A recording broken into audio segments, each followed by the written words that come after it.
आश्रय। साधन को चाटने में देर नहीं लगती माया को, एक बार में ही चट कर जाए पूरा साधन। ऐसे ऐसे अपराधों की वृत्तियां प्रेरित करती कि एक अपराध से पूरा साधन चट जाए।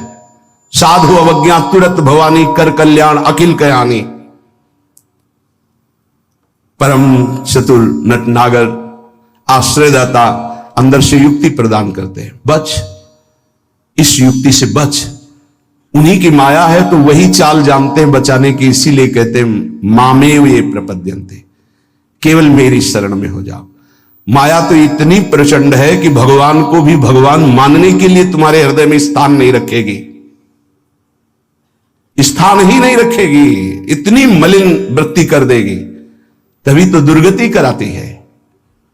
अगर थोड़ा भी भगवान का आश्रय है तो भगवान उसे बचाते हैं, इस माया के तूफान से उसे बचा लेते हैं। हृदय में पुनः वृत्ति जांच कीजिए इस बात की कि अपने आराध्य देव की जगह कोई वस्तु, व्यक्ति, स्थान तो नहीं ले रहा है, क्योंकि इसी आश्रय से आपको भगवत प्राप्ति होगी। हम प्रार्थना करते हैं इस बात को देख लीजिए, सब साधन एक तरफ, आश्रय एक तरफ। भगवान आश्रय को देखते हैं, वो हृदय से होता है। अगर बाहरी चूक हो रही तो मेरे प्रभु बड़े कृपा निधान हैं। ध्यान दीजिए, राहत ना प्रभु चित चूक किए की, करत सुरत सरबार हिए की। हृदय से इसने मेरा आश्रय लिया, बस।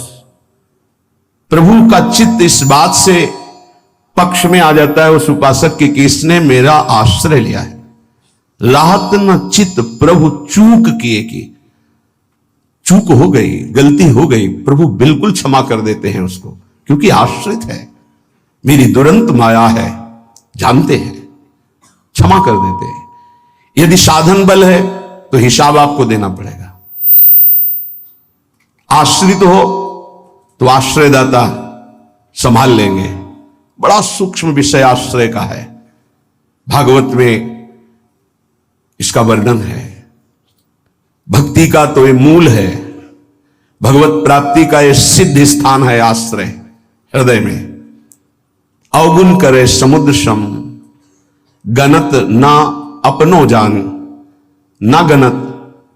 अगर बड़े अपराध भी बन जाए तो मेरी स्वामिनी जी गणना ही नहीं करती, मानती ही नहीं। क्यों? मेरी चूक है, ये तो मेरे आश्रित है। आश्रित की चूक मेरी चूक, ऐसा हमारे आराध्य देव का स्वभाव है। मेरे शरणागत की चूक मेरी चूक। जय विजय ने रोक दिया, सनकादि ने शाप दिया, प्रभु आए और कहा मेरे सेवकों के द्वारा किया हुआ अपराध मैं क्षमा चाहता हूं। मैं स्वयं मानता हूं कि मेरे द्वारा ही अपराध हुआ, क्योंकि सेवक का अपराध स्वामी का माना जाता है। मानो स्वामी ने ही अपराध किया। हृदय भर आता है प्रभु की इस आश्रयदाता वृत्ति पर। जय विजय से कहा तुम चिंता मत करो, तुम 3 बार अवतार लोगे, हम 4 बार लेंगे। भगवान ने 4 बार अवतार लिया। रावण कुंभकर्ण भगवान राम रूप से अवतरित हुए। हिरणाक्ष हिरण्यकश्यप भगवान नरसिंह वाराह रूप से प्रकट हुए। वाराह रूप से हिरणाक्ष को परमधाम, नरसिंह रूप से हिरण्यकश्यप को शिशुपाल दंतवत श्री कृष्णचंद्र जी के रूप में 4 अवतार लिए। तुम चिंता मत कर। भगवद आश्रय गुरु कृपा का फल है। गुरुदेव कृपाल हुई, भगवद आश्रय दृढ़ हो गया। आश्रित मगन रहता है, अगला कदम कहां पड़ेगा उसको चिंता नहीं है, क्योंकि मेरे जीवन की डोर मेरे आश्रयदाता के हाथ में है। वो जिधर लगाम से खींचेंगे उधर ही इंद्रिय और बुद्धि ये सब उधर ही लग जाएंगे। नाथ आप देख लो, मैं आपकी शरण में हूं।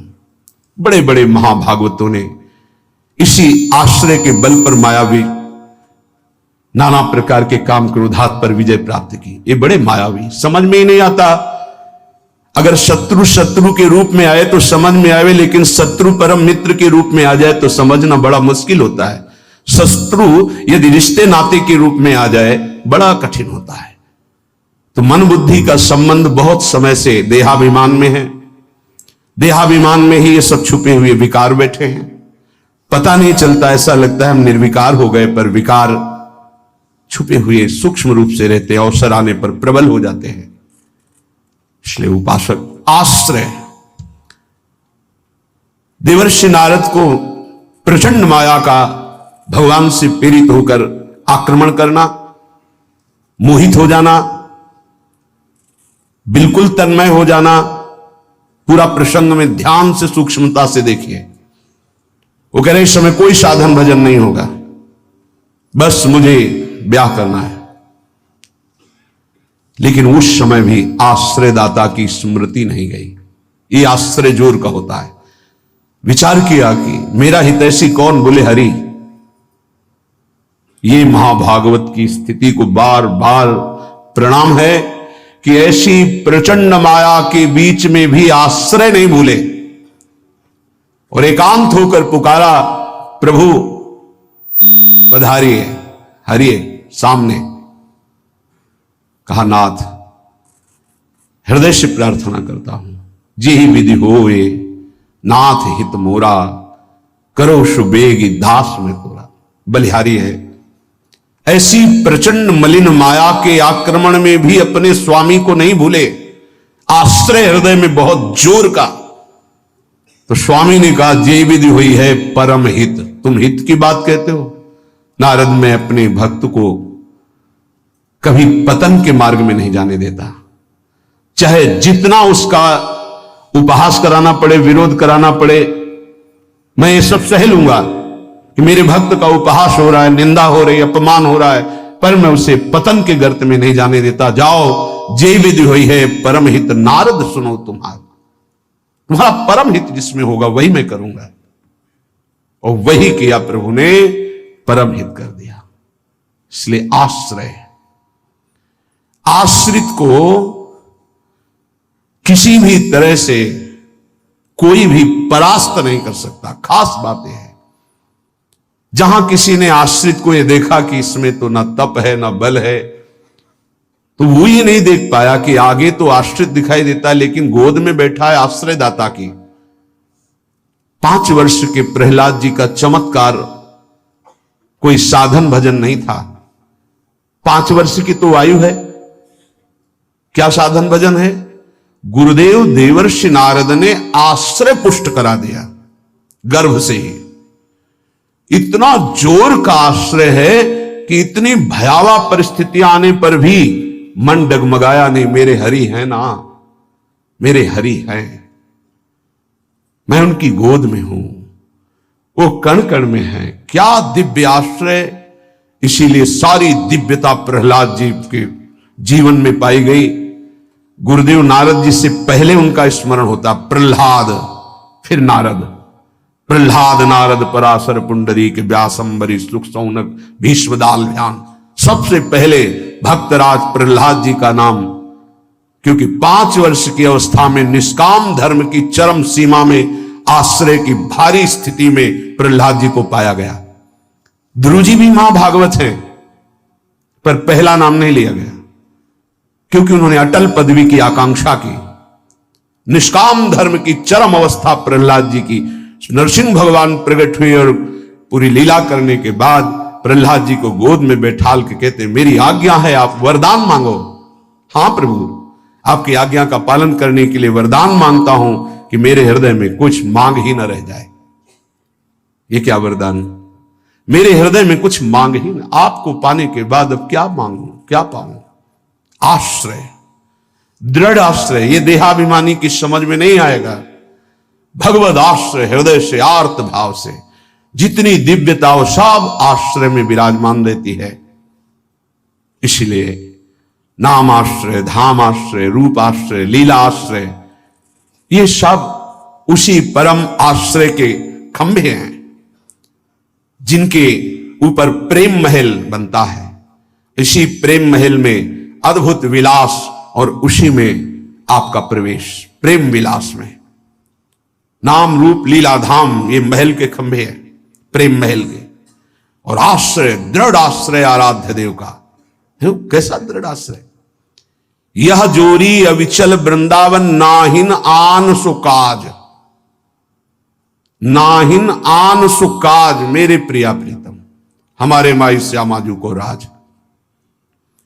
देखो आश्रय, मेरे प्राणनाथ श्री श्यामा शपथ करो तृण छिए, कसम खा के कहता हूं, हृदय में केवल श्यामाजू का आश्रय।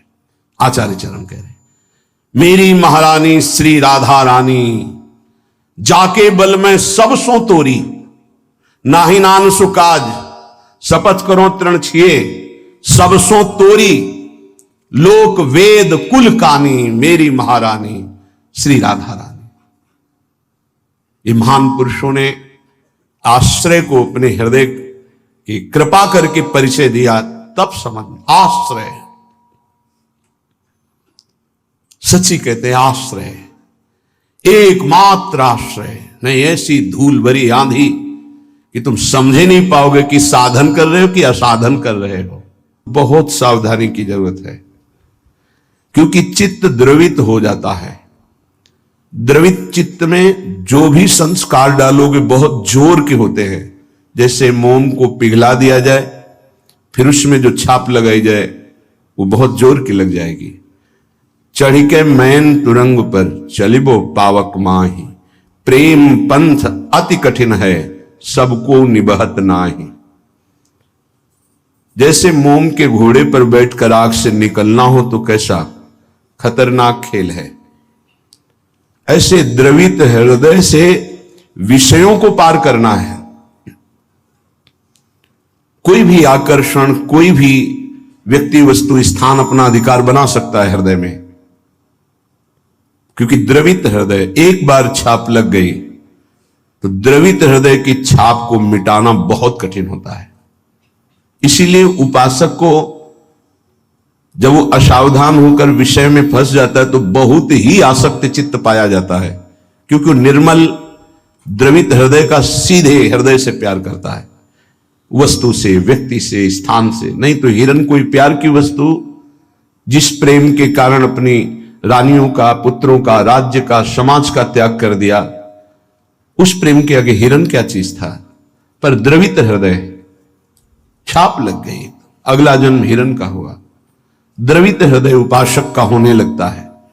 मलिन हृदय की छाप तो मिटाई जा सकती है, यह सूक्ष्म विषय है। विषयों में खेल रहा है, कोई भगवान से मतलब नहीं, तो जब जगेगा तो उसका हृदय साफ किया जा सकता है। जब ज्ञान होगा, उसको सत्संग मिलेगा तो सुधार बड़ी तीव्रता से हो जाएगा, यदि कुसंग ना हो तो।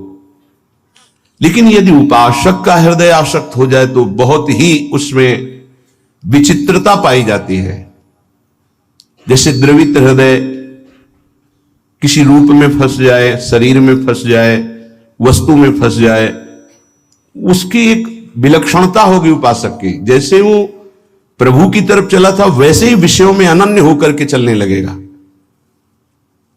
द्रवित हृदय बिल्वमंगल जी चिंतामणि में अत्यंत आसक्त, हटे, प्रभु में मन को लगाने की चेष्टा की, लगा, फिर वैसे ही एक नववधू को, फिर वैसे ही नवीन आसक्ति, अर्थात वो अभी हृदय से छाप मिटी नहीं थी।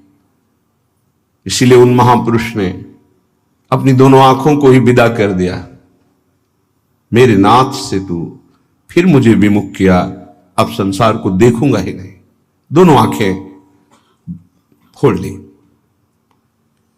द्रवित हृदय अत्यंत आसक्ति, ये विषयी पुरुष नहीं कर सकते ऐसी आसक्ति, वो विषय में भी ऐसी आसक्ति नहीं कर सकते जैसी उपासक आसक्ति करेगा।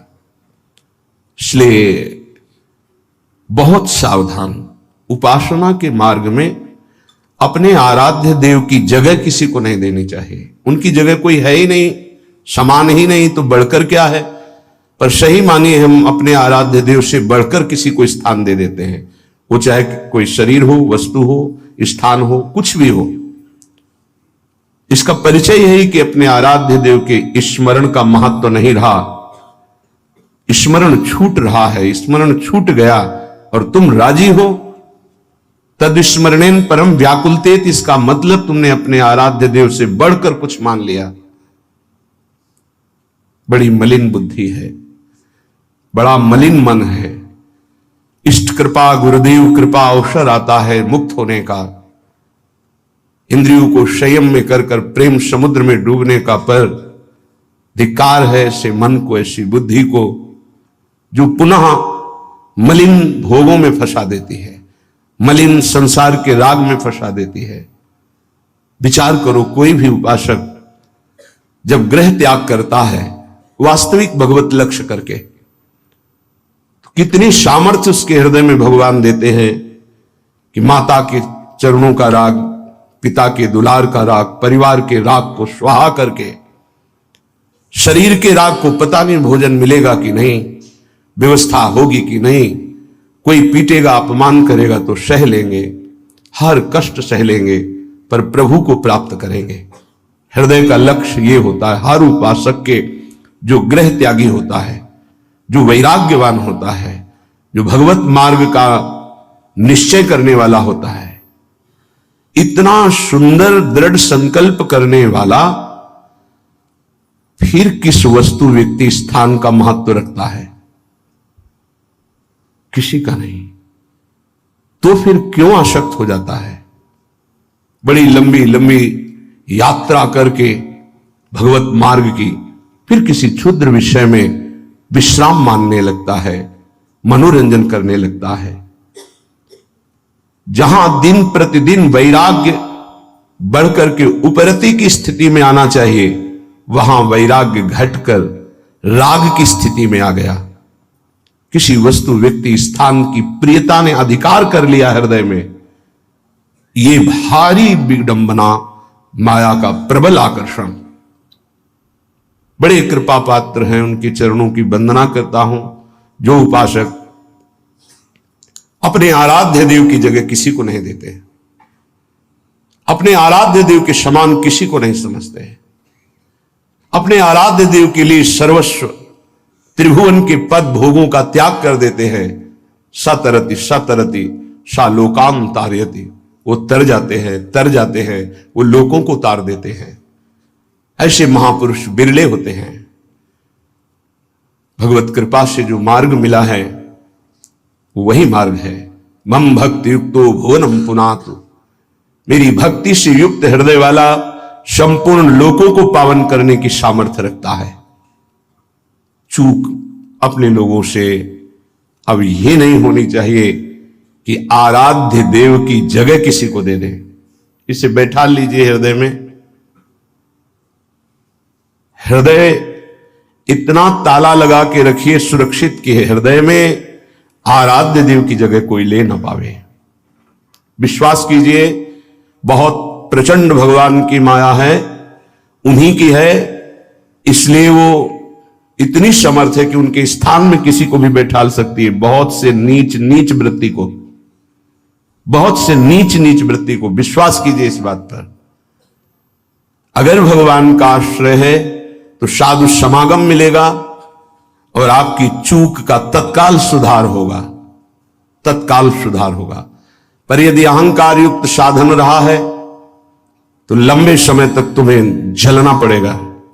जब तक अहंकार गलित होकर आर्त भाव से पुकारोगे नहीं कि नाथ मुझे बचा लो, तब तक ये माया पछाड़ती रहेगी। ये हम पढ़ी लिखी बात नहीं कह रहे, ये संतों के हृदय की बात कह रहे हैं, ये साधकों के हृदय की बात कह रहे हैं, जो हृदय में चिंतन हुआ उसकी बात कर रहे हैं। अगर हृदय को तन्मय किया जाए तो पूरे विश्व ब्रह्मांड में जितने हृदय, सब हृदय की बात हृदय में आ जाएगी।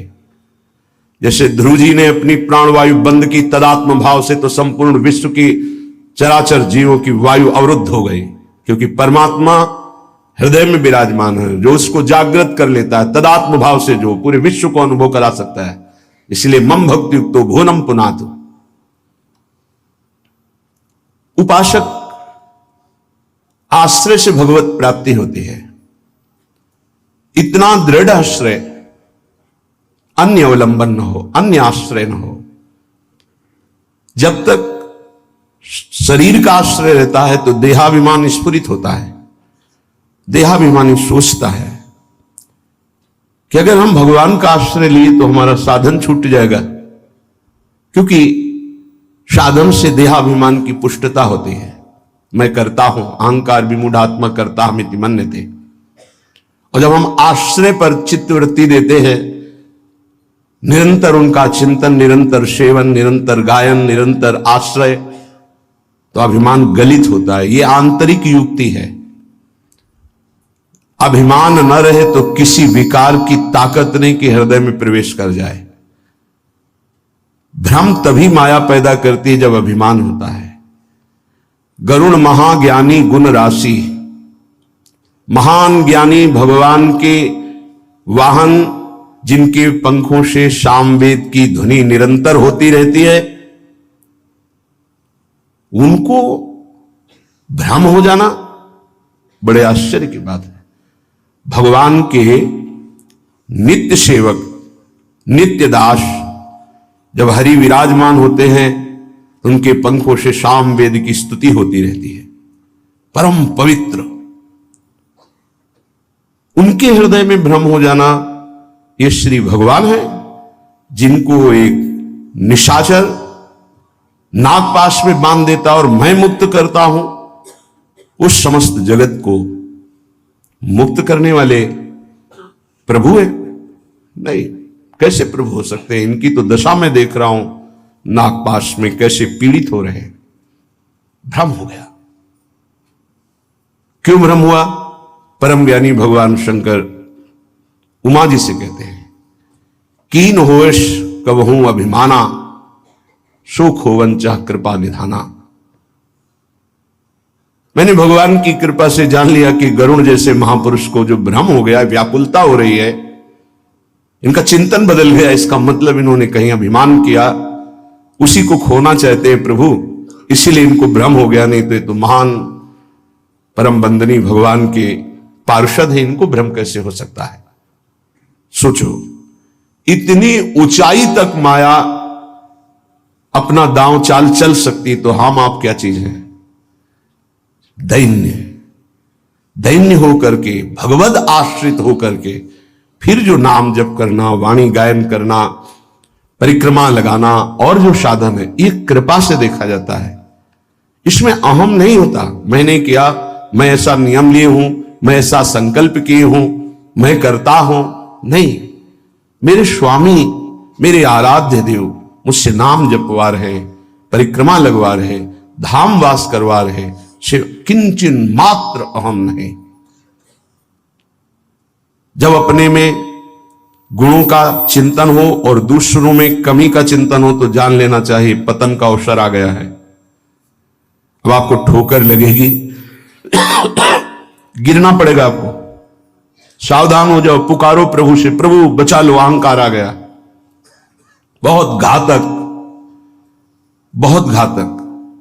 अपने में गुण का चिंतन होने लगे, दूसरे में कमी का चिंतन होने लगे, तत्काल अपने आराध्य देव को पुकारो, आश्रयदाता को, नाथ बचा लो, अहंकार आ गया। यह अहंकार का परिचय है। लेकिन हम इतने मंद बुद्धि के हैं कि हम निंदा भी कर ले तो प्रभु से पुकारते रहे, बचा लो। इसका कारण प्रभु का आश्रय नहीं है।